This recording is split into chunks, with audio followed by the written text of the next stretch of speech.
Assalamualaikum warahmatullahi wabarakatuh.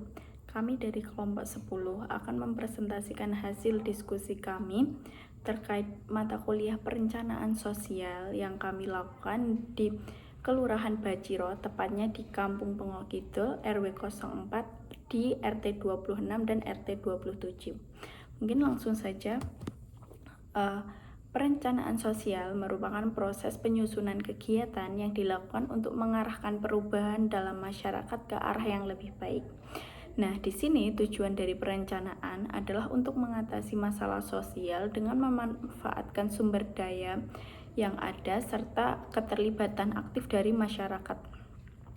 Melalui perencanaan sosial ini diharapkan kesejahteraan masyarakat dapat meningkat dan potensi yang dimiliki juga dapat dikembangkan secara optimal.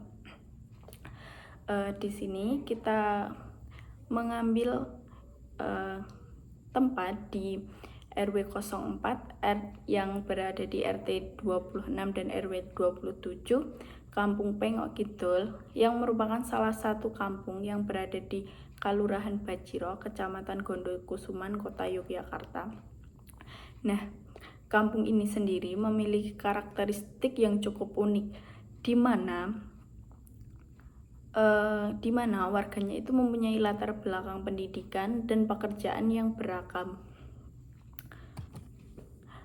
Kemudian dalam proses pemetaan ini kita melakukan beberapa tahapan. Yang pertama itu ada tahapan persiapan.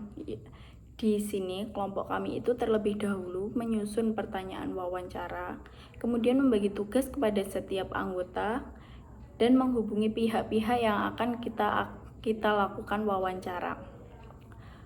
Kemudian kita melakukan tahap kedua, yaitu tahap observasi. Nah, di sini kelompok kami melakukan kunjungan itu ke RW 04 yang dimana Kampung Pengok Kidul itu hanya terdapat satu RW saja. Nah, di sini kami berkunjung bersama dengan kelompok 11 pada tanggal 27 April dan berbincang-bincang langsung kepada kepala kampung mengenai kondisi sosial di wilayah Pengok Kidul. Kemudian sembari pulang, kami juga melihat-lihat tentang kondisi di wilayah Pengok Kidul tersebut, tentang aktivitas masyarakat, kemudian lingkungan dan interaksi antar warga yang ada di Kampung Pengok Kidul. Kemudian yang ketiga yaitu ada tahap wawancara.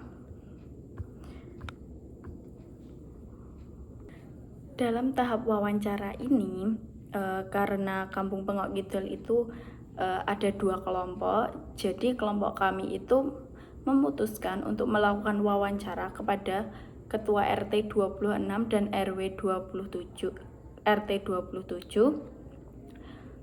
Kemudian melakukan wawancara kepada satu masyarakat di RT 26 dan dua masyarakat di RT 27. Nah, di sini proses wawancara ini dilakukan selama 2 hari, yaitu pada tanggal 30 April dan 5 Mei. Kemudian yang 4 ada tahap dokumentasi. Nah, setelah kita melakukan wawancara, kemudian kelompok kami mengumpulkan hasil dokumentasi yang diperoleh dari hasil wawancara yang telah kita lakukan tersebut. Kemudian tahap kelima yaitu tahap analisis.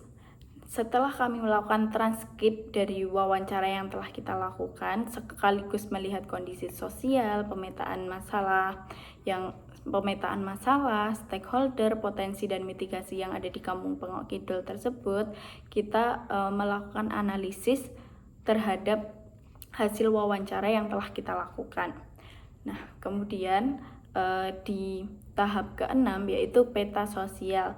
Nah, di sini kelompok kami melakukan membuat peta sosial dengan cara membagi tugas-tugas untuk dari setiap orang untuk membuat pemetaan sosial. Kemudian ada pemetaan masalah sosial, kemudian peran stakeholder, kemudian ABCD dan juga mitigasi. Oke, yang pertama yaitu kita masuk ke pemetaan sosial. Nah, di sini bisa kita lihat gambaran umum di RW 04 Kampung Pengok Kidul. Nah, di Kampung Pengok Kidul itu ada 4 RT, tapi di sini kita hanya mengambil 2 RT, yaitu RT 26 dan RT 27 saja. Nah, di RT 26 ini itu ada sekitar 50 KK. Kemudian di RT 27 itu ada sekitar 60 KK yang merupakan warga asli dari Kampung Pengok Kidul sendiri. Kemudian mayoritas agamanya yaitu mereka beragama Islam, namun ada juga yang beragama non-Muslim. Nah, di sini mereka itu hidup berdampingan tanpa adanya pertengkaran satu sama lain. Kemudian mayoritas suku yang ada di Kampung Pengok Kidul, khususnya di RT 26 dan RT 27 itu merupakan suku Jawa. Kemudian pekerjaan mayoritas penduduk RT 26 dan RT 27 itu sangat beragam, mulai dari buruh, pedagang, wira swasta, karyawan, UMKM, seperti itu. Kemudian kondisi ekonominya itu mayoritas menengah ke bawah. Nah, untuk karakteristik wilayah di Kampung Pengok Kidul ini, Kampung Pengok Kidul merupakan kampung dengan pemukiman padat. Jadi Kampung Pengok Kidul itu adalah wilayah kecil, tetapi terdapat banyak sekali rumah-rumah yang ada. Namun di Pengok Kidul itu sendiri itu tuh mereka ekonominya cenderung rendah daripada di kampung-kampung yang lain. Kemudian kita masuk ke kondisi sosial. Kondisi sosial di Kampung Pengok Kidul RT 26 dan RW 27.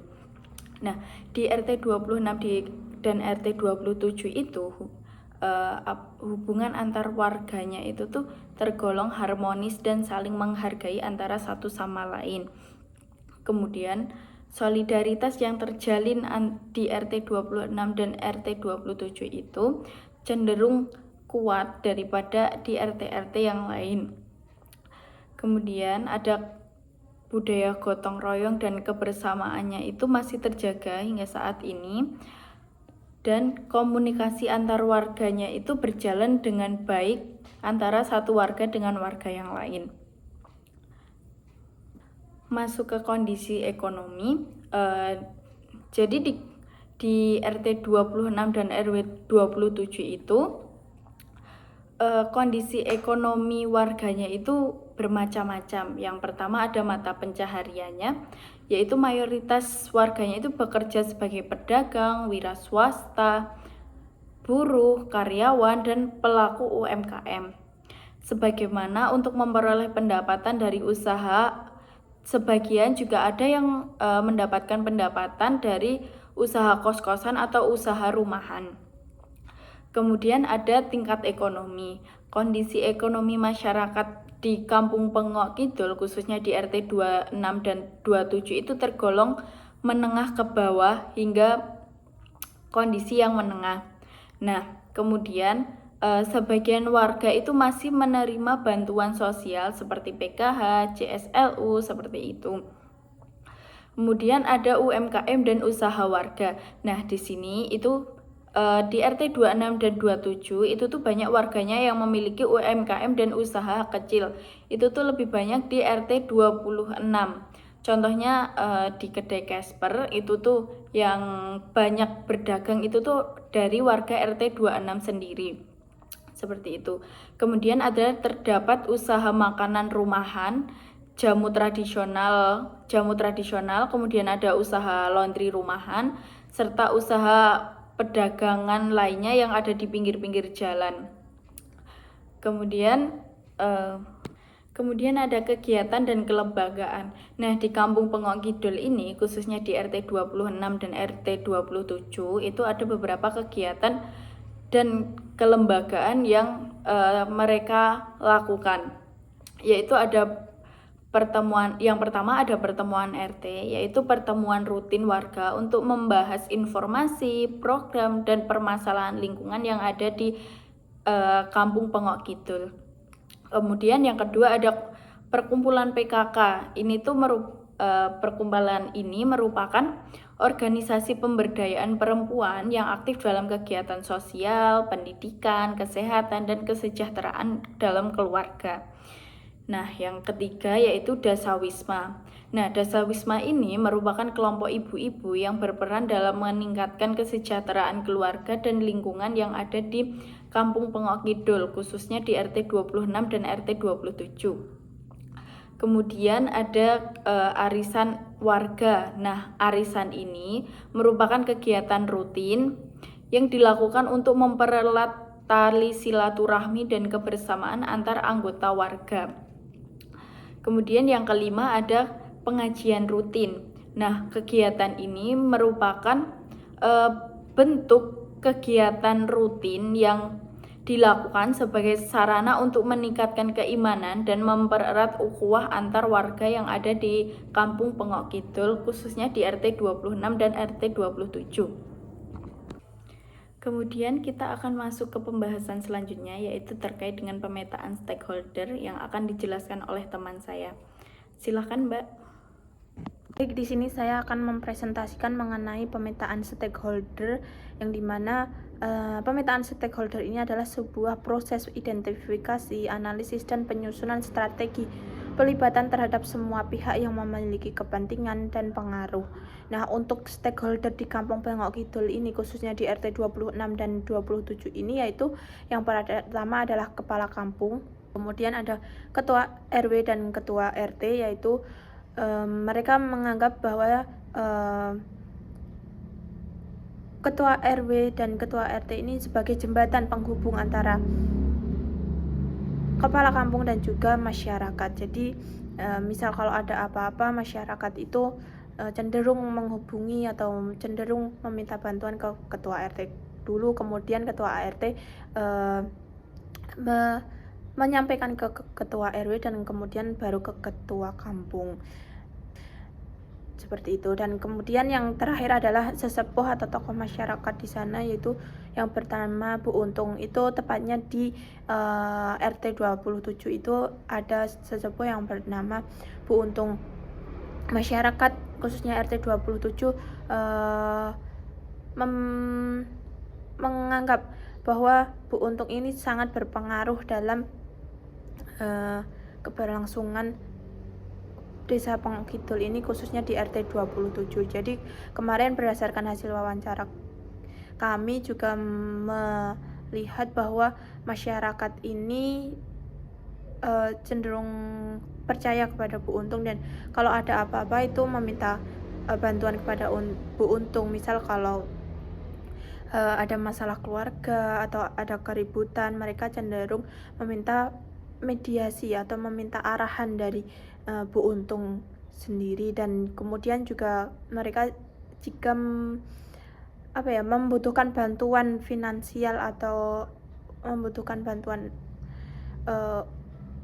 uang, itu cenderung juga meminta bantuan kepada Bu Untung. Jadi mereka di sana itu kalau ada apa-apa bisa langsung ke Bu Untung untuk mengarahkan atau memberikan solusi atas permasalahan yang mereka hadapi. Jadi kalau di sana itu Bu Untung kayak memiliki karisma, atau jadi sangat dihormati lah bagi masyarakat Pengok Kidul, khususnya di RT 27 itu.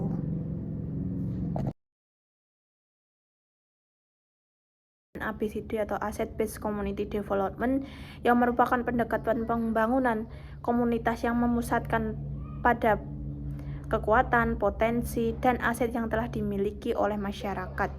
Nah, yang berfokus pada kekurangan dan kebutuhan. Jadi di sini kami merumuskan ada 4 aset, yaitu yang pertama ada aset manusia yang meliputi keterampilan, pengetahuan, dan pengalaman individu.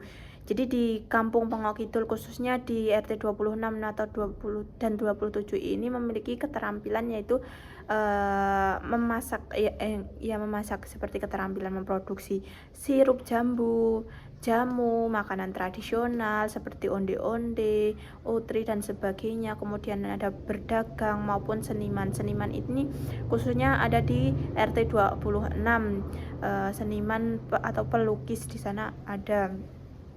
Jadi salah satu aset manusia yang ada di Pengok Kidul ini yaitu keterampilan dalam memasak, UMKM dan seniman itu tadi. Dan untuk keterampilan memasak seperti memproduksi sirup jambu itu berada di RT 26, kemudian jamu itu berada di RT 27 dan makanan tradisional juga di RT 27. Dan ini yang membuat adalah Bu Untung. Jadi Bu Untung ini memiliki keterampilan dalam membuat makanan tradisional, dalam membuat jamu. Beliau juga memiliki produk yaitu jahe kemasan gitu yang dikeringkan untuk konsumsi sehari-hari gitu tuh. Kemudian ada modal sosial. Nah, modal sosial ini merupakan jaringan hubungan atau kepercayaan dan organisasi lokal yang ada di sana. Yaitu kalau jaringan itu kemarin kami berdasarkan hasil wawancara bahwasanya Bu Ketua RT 27 ini yang bekerja di kelurahan, khususnya di kesejahteraan sosial atau jaminan sosial gitu bidangnya kalau nggak salah itu. Jadi mayoritas di RT 27 ini mereka yang belum mendapatkan bantuan, belum mendapatkan mendapatkan bantuan dari pemerintah, mereka bisa mengadu ke Bu RT 27 dan bisa meminta bantuan kepada Bu RT 27 untuk sebisa mungkin RT 27 yang belum menerima bantuan dari pemerintah yang dirasa itu memenuhi syarat bisa mengajukan lewat Bu Karni selaku Ketua RT 27. Kemudian kalau untuk organisasi lokal yang ada di sana baik di RT 26 maupun 27 itu ada arisan yang diadakan setiap tanggal 7. Itu dilakukan setiap tanggal 7 1 bulan sekali. Kemudian ada pengajian Ibu Hanifah itu setiap tanggal 6. Kemudian ada ronda yang diadakan setiap hari, terus PKK yang diadakan setiap tanggal 8, kemudian posyandu diadakan setiap 1 bulan sekali, dan juga ada olahraga rutin senam dan bulu tangkis setiap Rabu. Nah, yang terakhir yaitu ada aset budaya. Aset budaya ini meliputi tradisi, seni, kearifan lokal atau bahasa. Nah, kalau di sana itu ada jimpitan namanya. Jimpitan itu kayak setiap rumah ada tempat untuk menaruh beras maupun uang, bisa uang maupun beras yang nantinya akan diambil oleh setiap pemuda maupun setiap 1 bulan sekali. Terus ada juga merti makam setiap 3 bulan sekali. Terus ada pelatihan alat musik dan latihan tari maupun akustik yang dilakukan para remaja di sana. Jadi di sana itu banyak sekali kegiatan-kegiatan atau kearifan lokal yang dilakukan di Kampung Pengok Kidul, khususnya di RT 26 dan 27 ini. Mungkin itu yang bisa saya sampaikan. Terima kasih. Kali ini kita akan membahas tentang dinamika konflik sosial dan rekonsiliasinya di Desa Pengok Kidul RW 4 RT 26 dan 27. Ada beberapa kasus yang pernah terjadi di RW 4 ini yang kami temukan dari hasil wawancara. Beberapa di antaranya adalah konflik interpersonal. Jadi di RT 26 tepatnya, kami menemukan bahwa pernah terjadi konflik yang berakar dari perselisihan antara anak-anak. Perselisihan ini kemudian tiba-tiba diikut campuri sama orang tua masing-masing anak yang bertengkar. Namun perselisihan ini bisa selesai karena ada mediasi dari Pak RT. Jadi orang tua yang bertengkar ini karena gara-gara anaknya dimediasi oleh Pak RT, terus diselesaikan masalahnya secara kekeluargaan. Kemudian ada gesekan horizontal warga lokal dan pendatang. Konflik gesekan ini sudah terjadi lebih dari 3 tahun yang lalu. Sudah selesai lebih dari 3 tahun yang lalu. Jadi di desa Pengok Kidul itu sempat terjadi gesekan antara warga desa dan pendatang, khususnya dari timur. Akar dari konflik ini dipicu oleh perilaku yang mengganggu dari pendatang, dari luar masyarakat yang ngekos di desa Pengok Kidul, seperti mengkonsumsi minuman keras, membuat keributan, serta bertamu tanpa mengindahkan aturan jam malam. Jadi hal-hal yang meresahkan masyarakat, khususnya di waktu malam ya, karena waktunya istirahat, terus ternyata ada rame-rame di kos gitu. Akhirnya pemilik kos ini diberi semacam peringatan dari ketua-ketua RT itu, jika terjadi satu keributan lagi penghuni kos, maksudnya orang-orang yang rame nih, orang-orang etnis timur yang rame ini harus pindah. Sudah diberi peringatan 2-3 kali, namun tetap tidak dipatuhi. Itu pelanggarannya tetap disangkal, nggak ada evaluasi lebih lanjut dari etnis timur yang suka ramai di malam hari, suka bikin keributan di malam hari. Karena hal itu, maka para ketua RT di RW 4 ini pun membentuk sebuah pertemuan yang juga menyertakan pemilik kos dan warga masyarakat. Hasil pertemuan ini menghasilkan kesepakatan bahwa pendatang yang dari etnis timur itu dilarang lagi untuk tinggal di RW 4. Konsensus di 4 RT dalam lingkup RW secara kolektif menolak pendatang yang memiliki asal dari timur yang membuat masalah. Dan berikutnya itu konflik antara suami istri, tapi konflik ini kan terjadi di semua keluarga ya, di semua pasangan. Jadi untuk dibilang konflik yang hanya terjadi di desa Pengok Kidul dan untuk dibilang sebagai konflik sosial juga kayaknya kurang sah. Dan di sini membuktikan bahwa di desa Pengok Kidul itu jarang sekali terjadi konflik. Pun kalau terjadi konflik paling cuma 1-2 dan jaraknya itu bisa bisa per bulan atau bahkan per tahun gitu. Jika pun terjadi konflik, paling diselesaikan bersama Pak RT, Pak RW, kalau enggak ya maksimal kepala desa gitu. Jadi enggak pernah sampai melibatkan pihak-pihak eksternal. Mungkin sampai sini saja presentasi dari kelompok kami. Kurang lebihnya mohon maaf. Assalamualaikum warahmatullahi wabarakatuh.